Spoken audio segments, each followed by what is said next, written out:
About your first impressions from the festival? It's a little muddy. I still haven't adjusted to the British festival, the muddy, rainy, windiness. But yeah, it seems really nice and really huge. Yeah, there's a lot of fancy dressing going on. Yeah, people are all dressed up in all sort of costumes. Yeah, have you seen any good costumes yet? Saw a guy dressed up as Mario. Just saw a lot of people with face paint. People like all painted green. They get pretty serious about it. Yeah, they do. Well, Bestival is the big one when it comes to fancy dress. I saw a woman dressed up as Freddie Mercury with the Hoover. Wow, yeah. That was really good. But tell me about you. So you're performing. Where are you performing at the festival tonight? At the Big Top stage. And are you looking forward to it? Have you seen the Big Top stage yet? Yeah, it looks really nice. And I think Primal Scream played there yesterday, so it was good enough for them. I can't complain. Yeah, they had Crystal Fighters the other day as well, so it's a big venue to do gigs. So tell me about Zola Jesus. Do you have any records out at the moment that we need to know about? I have about 6, but I have one coming out in October, or actually in a couple weeks, here in the UK. It's called Conatus. Is that a single or the album? That's the album. That's the album.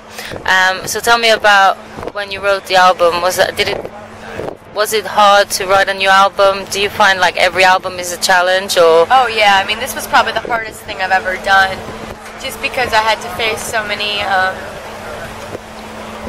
of my own demons to get through it, and it just feels very personal, very raw, and yeah, it was definitely a challenge. Do you ever have favorite tracks on your albums? Sometimes. This one, they all just have their own story that means something different and something really, for me, very intimate. So I don't have any favorites on this album. They're all my favorites. So how do the English crowds compare to the ones back home? I think they're good. They seem really judgmental, so it makes me a little nervous. Yeah.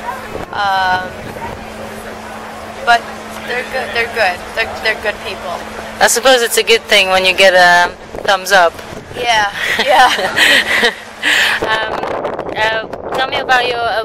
Have you ever done any British festivals like camping and all that? I wouldn't camp. No, I mean if I were to camp, I would go out into the country alone.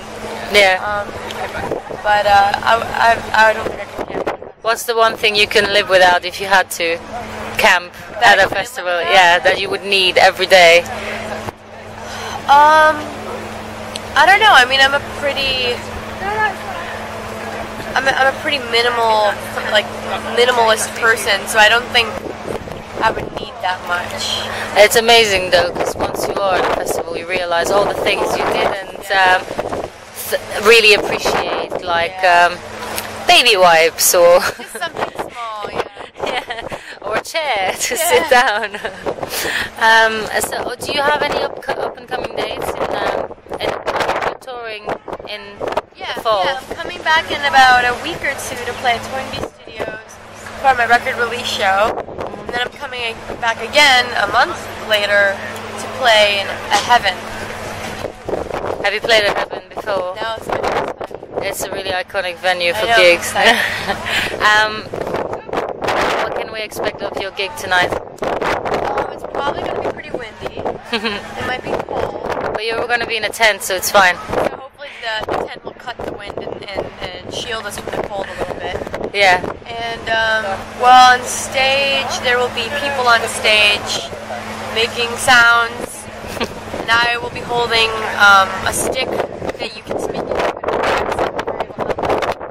And I might stand still or I might move. Keep it interesting. Yeah, but I'm gonna try to mix it up. The standing and the moving. I'm gonna try to find a good balance. It's really hard for me. Well, thank you very much for your time. Thank you very much. And I hope you enjoy the gig tonight.